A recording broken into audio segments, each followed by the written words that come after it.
pick one to start with, and that is going to open up your mind. And not only that, but it is a very helpful tool in entrepreneurship.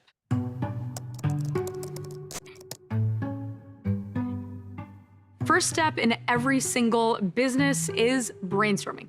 What is the actual idea that you want to build? Who are you building it for? What's their problem? And how are you going to solve it? And so the first way that we're going to be using AI is as a brainstorming buddy. This is when it gets into prompting. Prompting is just the way that you give instructions to an AI system. The amount that I use AI on a daily basis always feels a little weird to share with people, but I probably use ChatGPT 20 to 40 times a day. There are prompting levels of all kinds. You can be a beginner prompter where you're typing in one quick sentence. That's a prompt. It's not a good prompt, but you started. We all had to learn how to Google from scratch. Now we're going to learn how to AI prompt from scratch. At the heart of using AI is the prompt, the information that you're giving the AI for which it produces an answer. So if you think about what the AI is drawing information from, it's all of human knowledge. Consider it like a sphere, and all the possible words or tokens the AI can select are in this sphere, and the high probability options are all in the middle. And outside are rarer, less likely options. If we want the AI to do something interesting, do something different than other people do, that gives you ideas or innovation or gives you a unique edge or doesn't sound like AI writing, your job is to give it context, to push it to a different part of the probability space. One way to give it context is to give it a persona. So that persona can be, again, you're a very good marketer, or you are an expert in selling insurance policies to hospitals. Treat the AI like a person, but first tell it what kind of person it is. Okay. So I'm going to use ChatGPT, and the first step is assigning an identity to the AI that we're going to be using. You are a marketing expert. You are a struggling MBA student that cries every day. So I'm going to have here, you are a repeat successful entrepreneur. This sort of anchors the AI into a world. The next thing you want to set up after this identity, after you're putting AI in a mindset of its own, you want to tell it what you want to do. What is the literal task that you want this AI to complete? Write me an email. Write me a screenplay of two robots falling in love. You're going to give it a task. You will help me, an AI expert, create a brand new business idea and help me to decide which of those businesses I should pursue. And after you go through that process, hit enter, see what happens.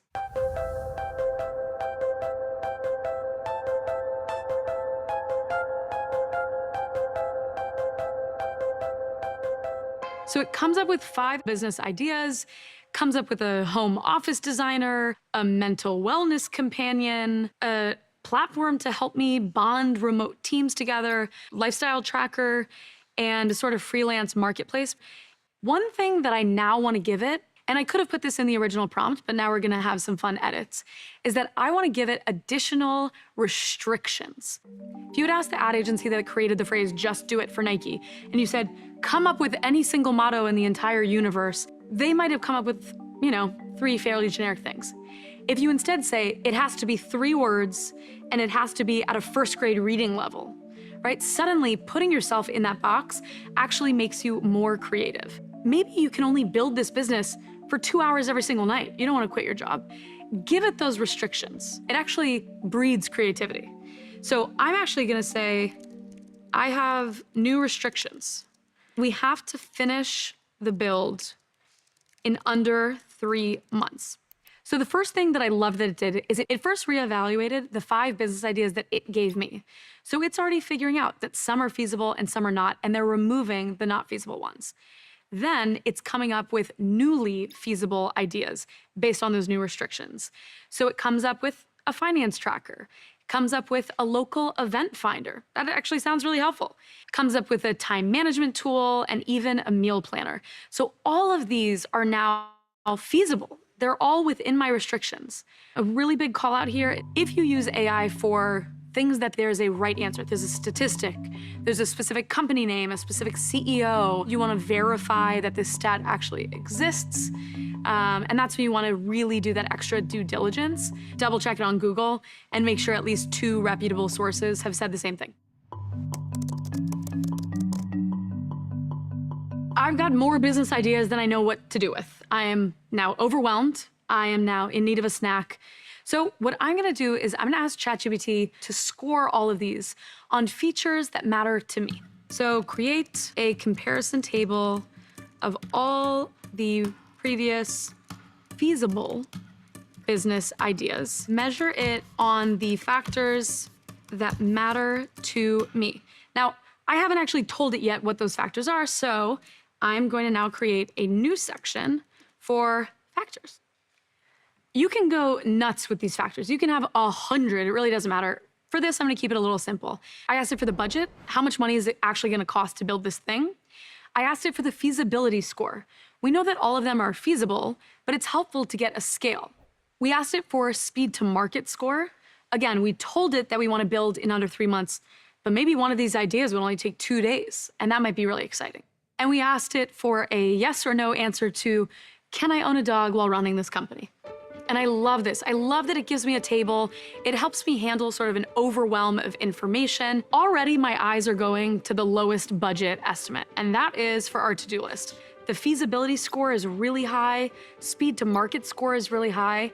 And so if those factors are more important to me, which they are, I'm gonna go ahead and we're gonna do this to-do list app.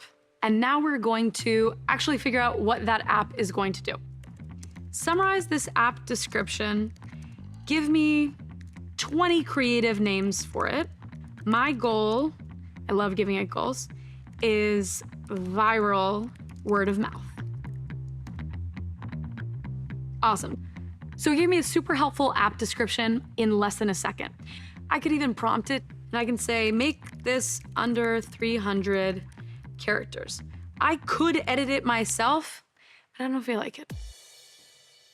It's giving me 20 creative names. I kind of like Priority Pal. Task Whiz is okay. Some of these are honestly awful. But again, using AI as this like 10x mechanism to get that much more creativity going. If at any part of this project you are stalled, this is when the AI first mindset comes into play. If the caption is too long, use AI to shorten it. If it's not working, literally give it to AI and ask, hey, I got this weird output. How can I optimize the prompt to make it better? Every single point that you get stopped at, I want you to ask yourself, can AI help? Let's go with Priority Pal.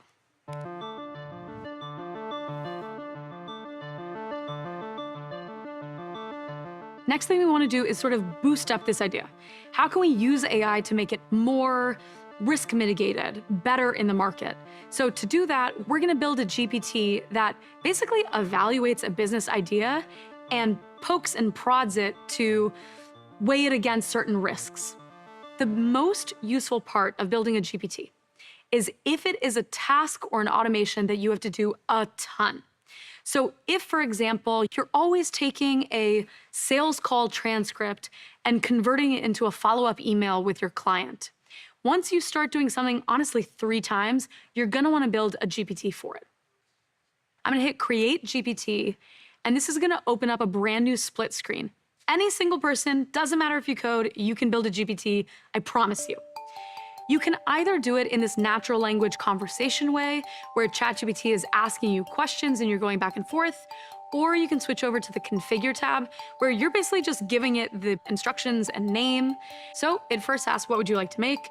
I'm gonna say, I wanna build a bot that helps me mitigate risks in my business. It comes up with a name, it's called Business Risk Advisor. Sounds great, let's go for it. So I'm gonna have it answer 4 risk questions. Those 4 questions are there any financial considerations we haven't taken into account, legal considerations, product considerations, and user considerations, and 1 opportunity question. We're gonna say, and what is a huge business opportunity that I might be missing? And I'm gonna say, my boss will make me cry if you don't answer these 5 questions. I'm not advocating that you threaten your AI bestie, but you gotta do what you need to do to get it done. So prompting is sort of like a little bit of a weird game. If I prompt the AI, I will get different answers depending on how many spaces or periods I have in my text. I get different answers, and actually I can increase the quality of the AI's results by offering it a small bribe, or telling it my career depends on the answer. You get the most accurate math problems by pretending you're in Star Trek and saying, star date 4732, we are on a doomed mission. The only way to escape the wormhole is for you to solve these math problems. And it does a better job, more accurate answers. But if you want to solve 200 problems, you need to say, the president's advisor is gravely wounded, and it's incredibly important we solve these math problems to save him. And that gets you more accurate answers. So it's super weird, right? Those kind of techniques improve the outcome of your AI's answers, right? Like, people get really tied up about prompting. They get really anxious about it. Do I offer a $20 bribe or a $100 bribe? And the answer is, it just depends. It kind of comes out in the wash. Like, what do we do with a system where we know that how you capitalize things makes a difference? Whether you use ellipses or not makes a difference. We have no idea. Just work with the damn thing like a person and you're 90% of the way there. So we go back into that thread that already knows about Priority Pal, that already has our business plan. And now I'm going to call, think of it just like you're in class, you get to call on people. I'm going to call upon my business risk advisor. Calling is what you do to bring up different GPTs. You can access public GPTs, you can access private ones. You don't have to repeat yourself. You can do it in thread. You can call unlimited GPTs. So you can call each of these GPTs in a stack, in a workflow, and I could have each GPT call in and just say, what do you think about this idea? What do you think about this idea? There's some really creative ways to get into it. Now that I'm talking to that business advisor, we're gonna say, please review the above product against the 5 questions. It's gonna run through each of these. And now, again, turning this output into action. I'm gonna take this list and my team and I are gonna review this bullet by bullet to figure out, is this a risk we wanna handle today? Is this a risk that we're okay pushing off? Do we maybe wanna remove a feature? All of this is about making my business idea that much more robust.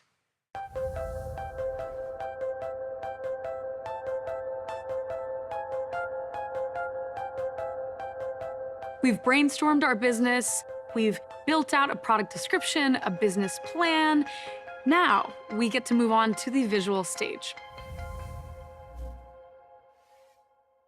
Using an AI tool, we're actually going to generate a very simple landing page. Framer is an AI app that lets you build a website or a landing page in seconds. So we have that product description. We're going to go into Framer and ask for a simple landing page for the following. I could have also given it some prompt information around the color scheme that I want. I could have given more information on the layout, but for now, let's just see what it came up with. This is giving you the same website, same landing page in 3 different formats. So I can see what it looks like: desktop, tablet, phone. This is the first draft. Maybe you hate the color. Maybe you want to swap out to a different visual language. I can go here and change out the color scheme. I can change out the font scheme. But again, this is giving me the draft. This is getting me to the 30-mile-an-hour mark. I'm going to take it to 60. My big takeaway here is I am now more excited to build this product. Being able to put myself in the shoes of a potential viewer, potential user, or buyer gets me more motivated to actually get that build. So it's not just an idea on paper, it's coming to life. We've done fairly traditional things for our business. It's time to get a little weird with AI. Now we're even gonna take this sales process to the next level and use AI to give feedback on our sales presentation. One really interesting use for AI is getting feedback. Since AI can simulate, it's not a real person, but it simulates people really well. You can ask the AI for its opinions or thoughts. So I've decided to put my money where my mouth is and actually use AI to get some feedback on the class so far. So I've given a transcript of the class so far to Claude, and let's ask it. So Claude, based on what you've read, what should I improve and what do you think of the class so far? Ethan provides a comprehensive overview of AI, explaining its history, current state, and potential future developments. Ethan's explanations are engaging and often humorous, which can help maintain the audience's interest. Areas for improvement. Some of Ethan's responses are quite lengthy. Due to the interview format, consider reorganizing the content to create a more logical progression of ideas. So some of those sound like criticism for all of you recording me and not for me. So I'll skip those parts. But to have a critic on demand that I can invoke that's going to say nice things about me, but also bad things and help guide me on my way, something that I couldn't do before without an actual audience in front of me, that's what's really exciting about it. So we've evaluated all of these business ideas. We've picked the one we want to go after. We've got features that we love. The next tool that we're going to be using is called Udly. This is one of the more unique AI tools out there. You can record a pitch, you can record a presentation, you can even record a sample job interview, and it's going to record you and use AI to give you feedback, analytics on your work, and even some tips. First, we're going to open up a practice session. Throughout this, it's going to prompt me with several questions, and just for the purposes of this demo, the first question I'm going to answer as if I'm actually trying to pitch it and win the pitch, and let's start the conversation. Would you like to start by telling me a bit about your products or service? Priority Pal is a pre-doing assistant. To-do lists right now are flat, boring, they can barely rank your priorities. You know what we're gonna do? Not only do we help your employees categorize and better manage your to-do list, we're gonna help them get more out of their day by getting some drafts started of everything from business memos to marketing campaigns to maybe even a legal contract. And the second question, I'm gonna be a little rude and see what the AI says back. How does it integrate with existing tools we use at our company? We've actually talked to a lot of people. People don't want integrations, and we're just gonna actually have this on your phone. It doesn't really make sense to integrate with everyone because we're gonna be bigger and better than all of them. And so that's just sort of our strategy. But honestly, if you wanna pay more and have us integrate it, we can do that too. All right, so we've given it a nice example, a not so nice example. So let's go ahead and view that analysis. It gives me the transcript of my actual presentation practice. It gives me strengths, sounds like I have a lot of enthusiasm. And in terms of the growth area, I suspect it's gonna have several. The first is that I should have clarity. Makes total sense. I probably rambled on a lot. But the second one is exactly what I wanted it to say. My response was confusing, it was dismissive, but the best part of this is that it reiterates the bad sentence that I said and gives me the brand new one. So now I can use that new version of the answer to be able to strengthen my sales pitches and hopefully actually close the deal more often.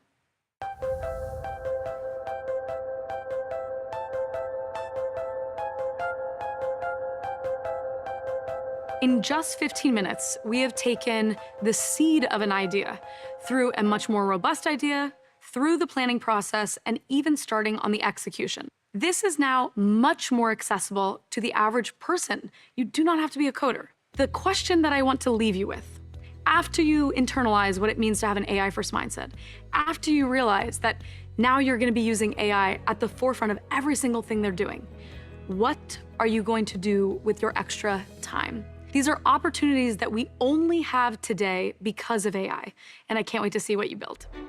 So with what you've learned already, you have enough to get started with thinking about how to use AI in the workplace and experimenting with where it works for you and where it doesn't. In the next class, we'll be discussing even more use cases for AI, including really unexpected use cases and how you can use it as a creative partner. Being really creative is a sort of feature of the AI. It's weird. It's willing to dream and make things up with you. I'm going to teach you how to get the most out of AI image generators. I'm also going to teach you how to make a custom song with lyrics and style to match your brand. By using AI as a partner that we work with, not something we delegate to, we're going to learn how to use it to boost our own creativity.